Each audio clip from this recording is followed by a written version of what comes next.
चलो डालते हैं चैप्टर 11 3D ज्योमेट्री।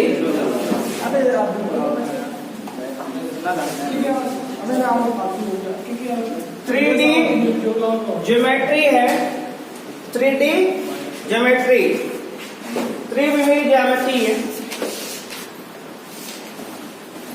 त्रिविमीय ज्यामिति, त्रिविमीय ज्यामिति।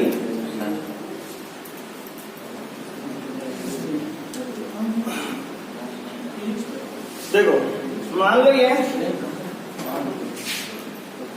हमारा एक्सिस कोऑर्डिनेट है, इसको हमने एक्स एक्सिस नाम दिया, इसको वाई दिया और इसको जेड एक्सिस नाम दिया, यानी एक्स अक्ष, वाई अक्ष और जेड अक्ष। अपने से कुछ भी मान सकते हैं आप। तो हमने कहा कि ये जो है जिस तरह से आप प्लेन बना लिया हमने,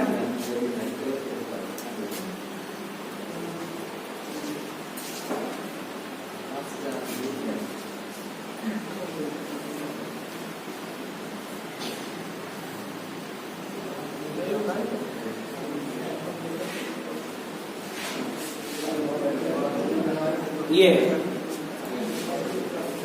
इसमें जो है मान लो यहां कोई पॉइंट है,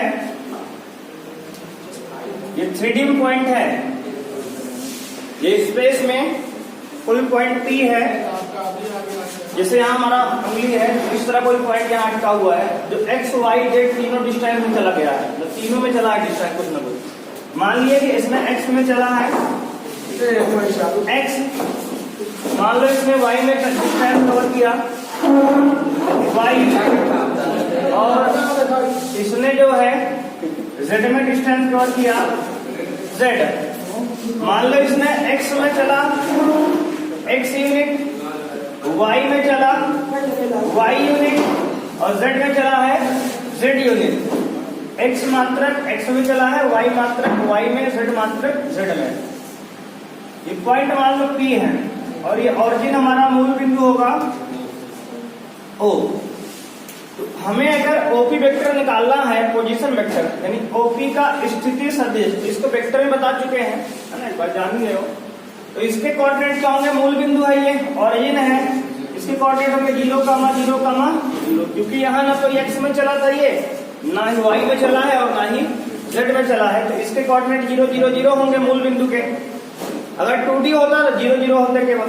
3D है 0, 0, 0, मतलब x में 0, y में 0, z में 0। हमने कहा x में x यूनिट चला, y में y यूनिट, z में z यूनिट।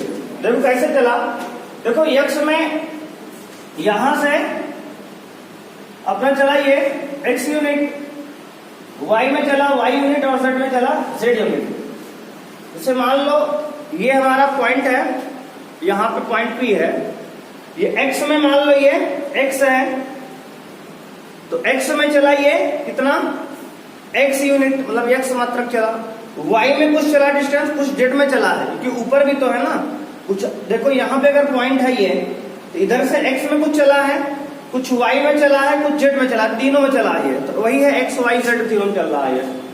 अब अगर हमें इसका पोजीशन वेक्टर निकालना है, स्थिति सदिश निकालना है, तो OP वेक्टर होगा, है ना। OP वेक्टर क्या होता है? P के कोऑर्डिनेट में से O के कोऑर्डिनेट घटेंगे, OP मतलब P में से O हटाना होगा।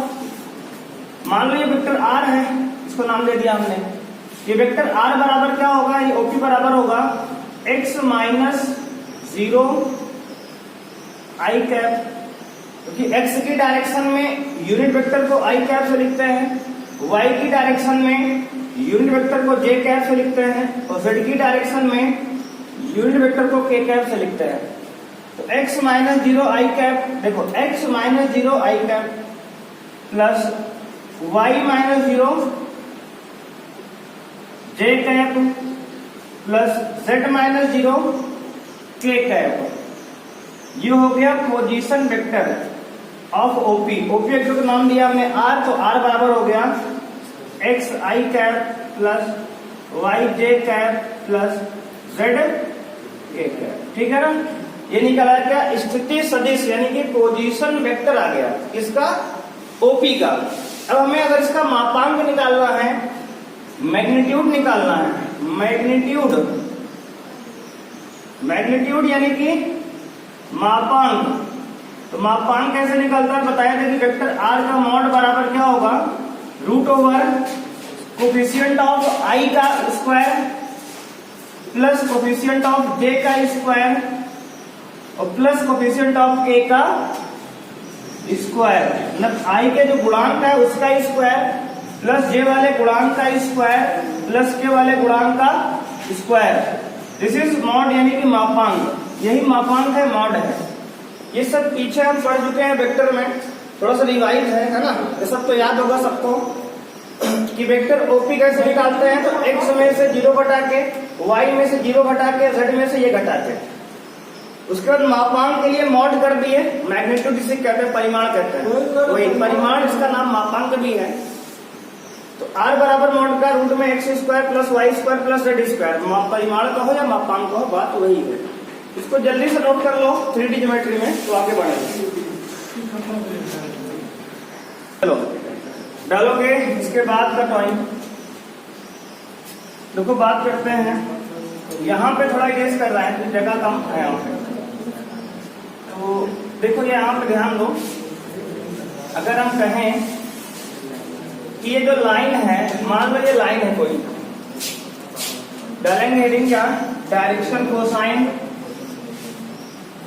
Direction cosine and direction ratios and direction ratios of a line.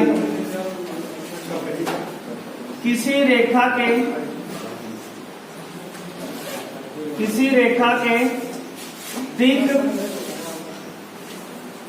दिक कोसाइन व दिक अनुपात,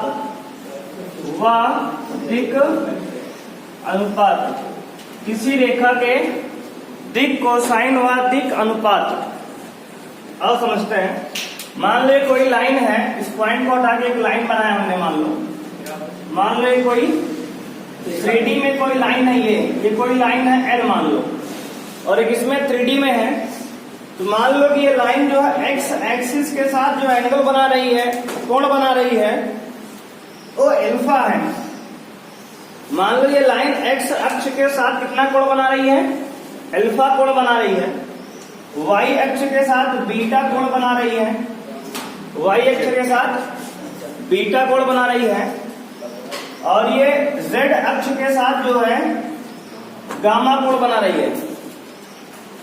ध्यान समझो बात को, ये लाइन एल जो है ये एक्स अक्ष के साथ, एक्स एक्स के साथ अल्फा एंगल बना रही है, वाई के साथ बीटा एंगल बना रही है, जेड के साथ गामा एंगल बना रही है। ध्यान देना कि एक्स वाई जेड एक्सिस तीनों एक दूसरे के परपेंडिकुलर है, लंबवत हैं। हालांकि 3D फिगर बोर्ड में तो बनेगा नहीं, तो इसलिए हमें ऐसा दिख रहा है, लेकिन यहाँ पे ये एक्स वाई और वाई जेड और जेड एक्स तीनों एक दूसरे के परपेंडिकुलर हैं, लंबवत कुछ इस तरह से है। ये मार्कर देखो, तीनों ये इस तरह से एक्स वाई जेड कुछ इस तरह से हैं, तीनों परपेंडिकुलर है। लेकिन ये फिगर बोर्ड में बनाना पॉसिबल नहीं है, क्योंकि ये 2 प्लेन है। हमारे पास बोर्ड में एक ही प्लेन है। ये 3D फिगर बनेगा 3D ज्योमेट्री, पूरे 3D ज्योमेट्री स्पेस में, तो इस तरह बनेगा फिगर सही, लेकिन बोर्ड में इस तरह बनना पॉसिबल है नहीं। तो इसको आप समझो ध्यान से, इस तरह एक्स वाई जेड परपेंडिकुलर थे और स्पेस में कोई पॉइंट एल है लाइन, उस लाइन जो है, और लाइन जो है एक्स के साथ अल्फा एंगल बना रही है, वाई के साथ बीटा और जेड के साथ गामा। तो डायरेक्शन कोसाइन जो होते हैं, डायरेक्शन कोसाइन को शॉर्ट में डीसीज कहते हैं, डीसीज है ना। डायरेक्शन कोसाइन ये डायरेक्शन कोसाइन डीसीज क्या होंगे, यहां पे देखो अल्फा बीटा गामा, कितने एंगल, अल्फा बीटा और गामा, इन्हीं को डायरेक्शन कोसाइन कहते हैं। इनके कॉस को, इन जो एंगल बन रहे हैं इनके कॉस को ही डायरेक्शन कोसाइन कहते हैं। और ध्यान देना यहाँ दो सेट ऑफ डायरेक्शन कोसाइन बनेंगे। एक अभी दिख रहा है ना। अच्छा मानो ये लाइन को अगर हम पीछे बढ़ा दें, ये लाइन को अगर हम पीछे बढ़ाएं, ध्यान से देखो यहाँ पे इस लाइन को हमने पीछे बढ़ा दिया। देखो ये अगर इस लाइन को हमने पीछे बढ़ाया तो अगर हम पूछे इस लाइन के साथ अब एक्स एक्सिस कितना बना रहा है एंगल, अगर इस लाइन के साथ इसको यहां समझो। अच्छा मान लो ये लाइन कोई है, ये एक्सिस कोई एक्स एक्सिस मान लो, इसके साथ ये लाइन जो है ये लाइन एल है, ये अल्फा एंगल बना रही थी, ये मान लो एक्स एक्सिस है, ये एक्स अक्ष जो है इस लाइन एल के साथ अल्फा एंगल बना रहा था। तो अगर इस लाइन को हम पीछे एक्सटेंड करें, बढ़ाएं पीछे, इस लाइन को पीछे एक्सटेंड करेंगे तो इसको एल डैश नाम दे दिया मान लो। तो अगर ये अल्फा एंगल है, ये एंगल कितना होगा रिमेनिंग, तो होगा ये पाई माइनस अल्फा, यानी कि 180 माइनस अल्फा। और ये पूरा स्ट्रेट लाइन बनेगा। एक स्ट्रेट लाइन पे 180 एंगल बनता है, सब लोग जानते हो। तो अल्फा घटा दो 180 में से कितना है, पाई माइनस अल्फा आएगा, 180 माइनस अल्फा। तो ये लाइन दो सेट ऑफ डायरेक्शन कोसाइन बनाएगी। एक तो बनाएगी अल्फा बीटा गामा, और दूसरा बनाएगी डायरेक्शन कोसाइन कौन सा, पाई minus alpha, pi minus beta और पाई माइनस गामा। जैसे ये पाई माइनस अल्फा बनाई एंगल, वैसे ही सिमिलरली y के साथ पाई माइनस बीटा बनाएगी, वैसे ही z के साथ पाई माइनस गामा बनाएगी। तो एक सेट ऑफ डायरेक्शन कोसाइन ये हो गया अल्फा बीटा गामा, एक सेट ऑफ डायरेक्शन कोसाइन हो गया pi minus alpha, pi minus beta और पाई माइनस गामा। तो देन देयर आर दो direction cosine, there are two direction cosine are possible. तो यहाँ पे दो डायरेक्शन कोसाइन जो है पॉसिबल है, यानी कि सेट ऑफ डायरेक्शन कोसाइन क्या होगा, set of direction cosine, set of DCs, मतलब सेट ऑफ डायरेक्शन कोसाइन क्या हुए। तो ये जो है इसी को हम कहते हैं प्लस में यल यम यन, यानी कि अल्फा को यल कहते हैं डायरेक्शन कोसाइन में, बीटा को यम कहते हैं और गामा को यन कहते हैं, एल एम यन। तो पाई माइनस अल्फा क्या होगा, माइनस यल माइनस यम माइनस यन, माइनस यल माइनस यम माइनस यन। क्यों होगा ऐसा, क्योंकि जब यहाँ कोसाइन लेंगे ना कॉस, तो कितना होता है, cos pi minus alpha minus cos alpha. और अगर कॉस अल्फा को यल माने तो माइनस तक नहीं गया इसमें, तो माइनस यल नहीं आया है कि नहीं। अगर हमने इसमें कोसाइन लगाया तो कॉस पाई माइनस अल्फा क्या होता है, माइनस कॉस अल्फा, और कॉस अल्फा को हम एल माने हैं और माइनस बाहर आ गया तो माइनस यल। तो अगर एक डायरेक्शन कोसाइन यानी एक सेट ऑफ डायरेक्शन कोसाइन क्या है, यल यम यन है, एक सेट ऑफ डायरेक्शन कोसाइन क्या है, यल यम यन है, तो दूसरा सेट ऑफ डायरेक्शन कोसाइन क्या होगा, माइनस यल माइनस यम और माइनस यन हो जाएगा, है ना। तो सेट ऑफ डायरेक्शन कोसाइन यानी कि डायरेक्शन डीसी, डायरेक्शन कोसाइन दिक कोसाइन के व्यू कितने कितने बनेंगे, प्लस माइनस यल बनेगा, कामा प्लस माइनस एम बनेगा, कामा प्लस माइनस एन बनेगा। यानी कि प्लस एल भी संभव है, माइनस एल भी संभव है, दोनों हो सकते हैं। अगर एक एंगल अल्फा बना रहा है, दूसरा एंगल यहाँ लाइन को एक्सटेंड करेंगे तो पाई माइनस अल्फा बनेगा।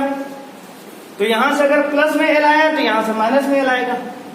तो वही हमने कहा डायरेक्शन कोसाइन के दो सेट पॉसिबल है यहाँ पर, एक प्लस वाला एक माइनस वाला। तो इसको नोट करोगे, डायरेक्शन कोसाइन हमारे आ गए plus l plus m plus n, या फिर minus l minus m minus n. अगर अल्फा एंगल लेंगे ये प्लस वाला तो प्लस में सब कुछ आ रहा है, तो पाई माइनस अल्फा लेंगे तो माइनस में एल माइनस में एम माइनस में एन आएगा। तो मिला के हमने लिखा plus minus l plus minus m plus minus n. L m n क्या है, डायरेक्शन कोसाइन है। इसको नोट करो, निकालने की वैल्यू बताएं कैसे निकालेंगे इसको वैल्यू।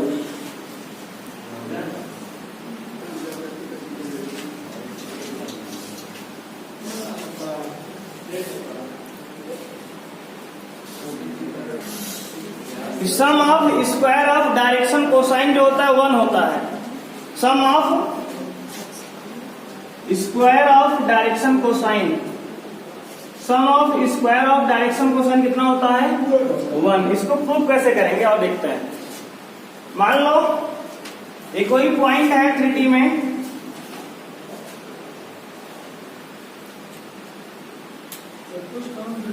यहां P है, ये पॉइंट 3D में क्या है P है। इसके कोऑर्डिनेट अभी हमने बताया क्या थे एक्स वाई जेड। अभी 2 मिनट पहले बताया इस बात को ना, थोड़ी देर पहले इसका टॉपिक यही था, एक्स वाई जेड था।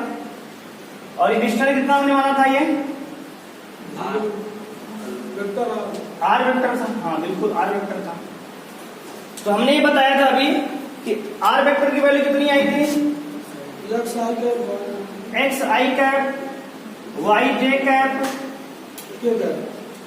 भी पहला टॉपिक ये किए थे, प्लस जेड के cap Y j cap plus x आई कैप था ये। और इसका मैग्नीट्यूड कितना आया था मॉड में √/(x² + y² + z²)। अभी निकाले थे इस बात को है ना पहले। तो अगर आप कहें हम एक्सिस थोड़ा चेंज कर लें अपने हिसाब से, इसको x मान लें, इसको y मान लें, इसको z मान लें, कोई दिक्कत किसी को, अपने हिसाब से कहीं मान सकते हैं। अब देखो अगर हम कहें कि ये जो है x एक्सिस पे चली गई डिस्टेंस ये x है, x अक्ष पे चली गई दूरी क्या है x, ये है ये, ठीक है। और ये x अक्ष के साथ बना हुआ एंगल क्या है अल्फा है। इसको बगल बना के दिखाते हैं। और देखो ये x अक्ष पे x अक्ष था, ये पॉइंट P था कहीं, ये डिस्टेंस r थी, और ये परपेंडिकुलर डाले तो x पे चली गई तो ये कितनी है x है। ये एंगल कितना है अल्फा है। तो यहां से अगर हम cos अल्फा निकालें तो क्या आएगा cos अल्फा। ध्यान देना ये पॉइंट P है, ये OP है, तो ये OP है, OP R है वेक्टर, ये भी R वेक्टर है ना। ये x दूरी, ये x दूरी है। तो cos अल्फा बराबर क्या होता है बेस अपॉन हाइपोटेनियस, आधार बटे कण है ना, आधार बटे कण। आधार कितना यहाँ पे है x बटे वेक्टर r है ना, r कह सकते हो x बटे r। अगर इसकी डिस्टेंस लोगे तो क्या होगा r होगा, इसका मैग्नीट्यूड आएगा, डिस्टेंस ले तो x बटे r। बात समझ में आई, x बटे r। ऐसे ही सिमिलरली ऐसे ही अगर कहें कि y एक्सिस के साथ कितना बना रहा है तो y एक्सिस ये रही, मान लो ये पॉइंट P रहा, एंगल ये बीटा है, और ये OP तो हमेशा r ही रहेगा, और ये मान लो परपेंडिकुलर है तो ये y है। तो cos बीटा बराबर कैसे होगा यहाँ पे y बटे r है ना, ये तो बनेगा। ये y एक्सिस रही, ये पॉइंट P रहा, y पे डिस्टेंस y चला है, वेक्टर r ये सर। लेकिन यहाँ तो वेक्टर r है, आप वेक्टर r है, आप नीचे ये हम इसकी लेंथ ले रहे हैं भाई, है ना। इसकी लंबाई यार कितनी होगी r के बराबर ही तो होगी ना। तो मैग्नीट्यूड लेंगे, मैग्नीट्यूड, अरे r के मैग्नीट्यूड को तुम ऐसे ही लिखो, केवल r या केवल r का मॉड लगा दो, बात वही है बताई गई वेक्टर में, बात दोनों ही सेम होता है ना। चाहे मॉड लगाओ चाहे ना लगाओ, तुम्हारी मर्जी है। r केवल लिख दो, स्केल में बन गया खुद ही हो। अब ऐसे सिमिलरली क्या बनेगा, z एक्स के साथ गामा एंगल बनाएगी, z के साथ गामा एंगल बनाएगा है ना। अगर कर्व फिलहाल वेक्टर ले सकते हो, कोई दिक्कत तुम्हें इससे नहीं होगी। तो z बटे वेक्टर r हो जाएगा। अब ठीक है ना, कोई दिक्कत तो नहीं है, वेक्टर लगा दिए हैं। तो cos अल्फा बराबर x बटे वेक्टर r, cos बीटा बराबर y बटे वेक्टर r, cos गामा बराबर z बटे वेक्टर r। बात समझ में आई तो नहीं, है ना। इसको इक्वेशन 1 मान लो, इसको 2 मान लो, इसको 3 मान लो। By squaring equation first second and third and adding, square करके, ध्यान सुनो एक लाइन और लिख दो पहले, तीनों समीकरण का वर्ग करके जोड़ने पर, देखो तीनों समीकरण का वर्ग करेंगे और जोड़ेंगे। देखो cos स्क्वायर अल्फा यहाँ लिखा है, cos square alpha plus cos square beta और प्लस cos स्क्वायर गामा बराबर कितना होगा? ध्यान दो, इधर LHS का स्क्वायर करके जोड़ दिए हैं तो RHS का भी स्क्वायर करके जोड़ेंगे, है ना? तो आएगा एक्स स्क्वायर बटे इसका स्क्वायर करेंगे तो मॉड हो जाएगा। तो एक्स स्क्वायर बटे मॉड आर का स्क्वायर आर बताया था वेक्टर ए का डॉट वेक्टर ए का स्क्वायर करते हैं तो वेक्टर ए के मैग्नीट्यूड का स्क्वायर होता है। ऐसे प्लस में वाई स्क्वायर बटे यही यहां भी होगा मैग्नीट्यूड आर का स्क्वायर प्लस जेड स्क्वायर बटे मैग्नीट्यूड आर का स्क्वायर, है ना? ये तो होगा। अब देखो ध्यान से, कॉस अल्फा को हम क्या कहते हैं? एल कहते हैं, बताया था ना? एल को ही कॉस अल्फा कहते हैं, कॉस बीटा को एम कहते हैं, तो कॉस गामा को एन कहते हैं, कॉस गामा को एन कहते हैं। ये l square plus M square plus N square, चाहे कॉस अल्फा कॉस गामा लिखे ना, कोई दिक्कत उससे है नहीं। बराबर ध्यान से देखो, ये नीचे सब में सेम है, तो ऊपर x square plus Y square plus Z square बटे में कॉमन होगा तो वेक्टर आर का मैग्नीट्यूड का स्क्वायर। और ध्यान दो वेक्टर आर का मैग्नीट्यूड कितना आया है? देखो ये इसका अगर स्क्वायर करेंगे तो स्क्वायर से रूट हट जाएगा ये। अगर इसका स्क्वायर करेंगे वेक्टर आर का मैग्नीट्यूड का स्क्वायर करेंगे तो आएगा x square plus Y square plus Z square. ये वैल्यू यहाँ रख देंगे, देखो ये वाली वैल्यू यहाँ रख देंगे तो आएगा L square plus M square plus N square बराबर X square plus Y square plus Z square बटे में x square plus Y square plus Z square. ये आर वेक्टर का मैग्नीट्यूड के स्क्वायर की वैल्यू रख दी है, ये पूरा पूरा कैंसिल हो जाएगा, आ जाएगा 1। तो हमारा यही वाला देखो आ गया proof, l square plus M square plus N square बराबर 1 आ गया। देखो इसको ऐसे भी लिख सकते हो, चाहे आप ऐसा लिख लो कि L square plus M square plus N square बराबर cos square alpha plus cos square gamma sorry beta, cos square beta plus cos square gamma is equal to 1। ये तीनों बराबर 1 के हैं, ठीक है ना? ये दोनों ही बराबर किसके हैं?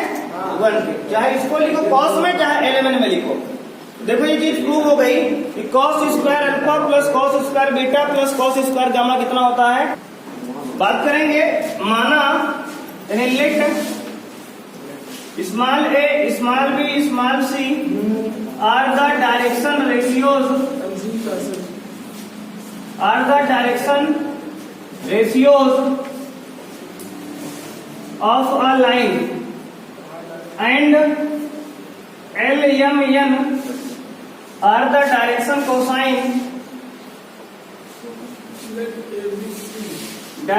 cosine of line।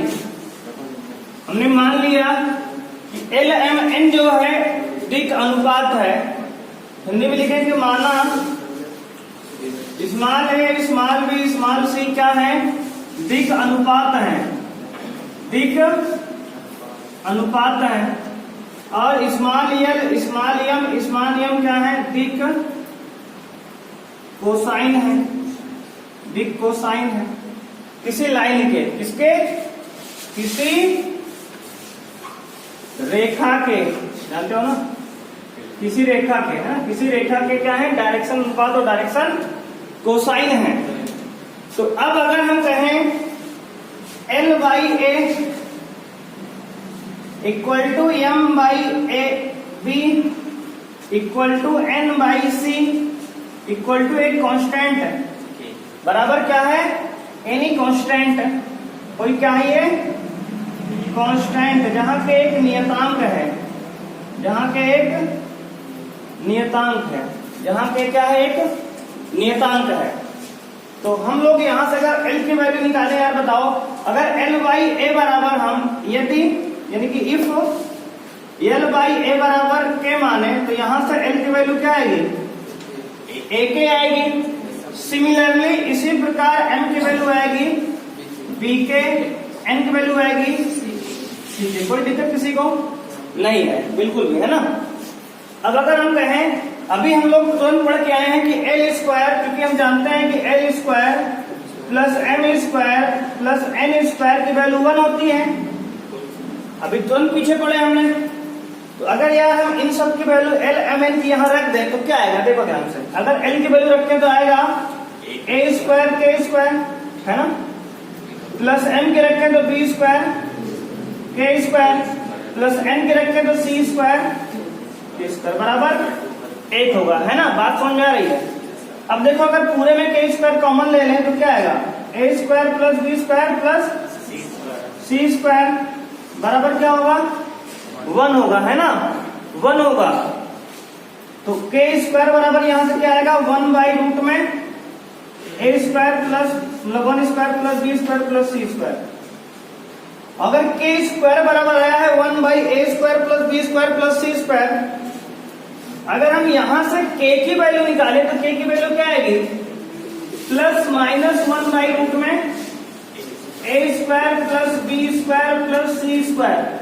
देखो किसी क्वाड्रेटिक इक्वेशन के 2 रूट्स होते हैं, 2 मूल होते हैं, एक प्लस एक माइनस। तो के स्क्वायर का वैल्यू इतना है ना, तो के का वैल्यू प्लस माइनस आएगा। और हम लोग जानते हैं कि डायरेक्शन कोसाइन में प्लस माइनस पॉसिबल है। हमने शुरू में सीखा आज की plus l plus m plus n minus l minus m minus n हो सकता है। तो एल की के की वैल्यू समझ में कितनी आई, ये आई।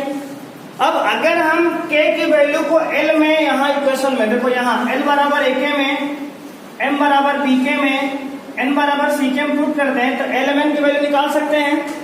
तो अगर कोई वेक्टर हमें दिया है, कोई पॉइंट दिया है 3D स्पेस में ए बी सी, उसके डायरेक्शन रेशियोज, तो उसका डायरेक्शन कोसाइन निकालने का तरीका हम ढूंढ पाए। कैसे ढूंढेंगे, देखो अगर ध्यान दो, एल बराबर ए के में अगर के की वैल्यू रख दे, वहां से ध्यान देखना, अगर एल बराबर ए के में यहां पे हम ए इंटू के की वैल्यू रख दो वाली, तो क्या आएगा, तो plus minus a upon root में आएगा ए square plus B square plus सी स्क्वायर। बात समझ में आई, बोलो। एल बराबर ए के में एक तो यही रहा, के की वैल्यू ये वाली रख दी है, तो एल बराबर आ गया plus minus a upon root में a square plus B square plus C square. ध्यान से समझो, अगर कोई पॉइंट 3D में दिया हो, कोई 3D में कोई पॉइंट अगर हमें इस तरह दिया हो यहाँ 3D में, उसके पॉइंट अगर a b c direction ratios हो तो उसके डायरेक्शन कोसाइन निकालेंगे, कोई परेशान नहीं होना। वो पहला पॉइंट अपॉन रूट में सारी वैल्यू प्लस में, ये वाला डायरेक्ट निकाल सकते हो। अब ये यूनिट वेक्टर में निकालने को सकता नहीं है, डायरेक्ट देखो निकाल सकते हैं यहाँ से एल की वैल्यू। ऐसे ही एम निकालेंगे, यहां रखेंगे एम की वैल्यू, तो बी अपॉन रूट में ये सेम आएगा, तो आएगा एम बराबर plus minus b upon root में a square plus B square plus C square, है ना जी। ऐसे ही एन बराबर क्या आएगा, plus minus c upon root में a square plus B square plus C square. तो अब देखो, अगर कोई बिंदु 3D स्पेस में कोई पॉइंट दिया हो हमें 3D में, उसके दिक अनुपात डायरेक्शन रेशियोज एबीसी हो, तो उसके direction cosine l m n का वैल्यू हम डायरेक्ट निकाल सकते हैं। कैसे, l upon plus minus a by root में a square plus B square plus C square, m equal to plus minus b upon root में a square plus B square plus C square. अगर n निकालना है तो plus minus c upon root में a square plus B square plus C square, बिना unit vector निकाले हुए। तो ये डायरेक्शन कोसाइन निकालने का दूसरा तरीका हो गया हमारे पास। क्या दिया हो तो निकाल सकते हैं, सिर्फ डायरेक्शन रेशियोज एबीसी, मतलब कोई पॉइंट दिया, जैसे मान लो दिया है ये 2 3 4, दिक अनुपात दिया है। हाँ, दिक अनुपात अगर 2 3 4 दिया है, तो अगर इसका हमें क्या निकालना है, मान लो एक सवाल है, ये 2 3 4 तुम्हें दिक अनुपात दे दिया, कह रहा कि ये दिक अनुपात डायरेक्शन रेशियोज है, ये हमें निकालो डायरेक्शन कोसाइन। तो डायरेक्शन कोसाइन निकालेंगे, लिखेंगे एल बराबर प्लस माइनस रूट के अंदर देखो प्लस माइनस 2 अपॉन रूट में 2 का स्क्वायर प्लस 3 का स्क्वायर प्लस 4 का स्क्वायर, ये एल की वैल्यू हो गई। बस डायरेक्ट ऐसे एम निकालना है, तो एम बराबर लिखो प्लस माइनस 3 अपॉन रूट में 2 का स्क्वायर प्लस 3 का स्क्वायर प्लस 4 का स्क्वायर। ऐसे ही एन निकालना है तो 4 अपॉन रूट में सेम वैल्यू, समझ में आई बात।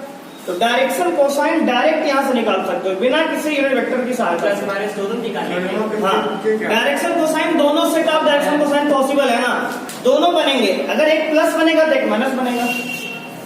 अगर मान लो कोई लाइन एक्स के साथ ये एंगल अल्फा बना रही है, तो ये लाइन को एक्सटेंड करके पीछे जब बढ़ाएंगे तो ये पाई माइनस अल्फा जो बनाएगी, और अगर ये प्लस में एंगल है तो ये माइनस में होगा ऑटोमेटिक। बस ये बता रहे हैं, है ना, माइनस में होगा। के एक कांस्टेंट हमने लिया कि माना कि L by a M by b और N बाई सी का अनुपात के है, तो उसी के का वैल्यू निकाल कर यहाँ पुट किए तभी डायरेक्शन कोसाइन का रिलेशन बना पाए। एक अनुपात हमने मान लिया, इसको लेट कर लिया, लेकिन यहाँ माना है इसका हमने माना कि L बाई ए बराबर M बाई बी बराबर N बाई सी बराबर के एक नियतांक आया, और इसी नियतांक के की वैल्यू हमने पहले निकाली थी ये यहाँ पे, और उसी के की वैल्यू यहाँ रख दिया, तो L और M और N की वैल्यू निकाले डायरेक्ट हमें। ठीक है ना, ये प्रूव करने का तरीका था इसका, इसको जल्दी से नोट करोगे।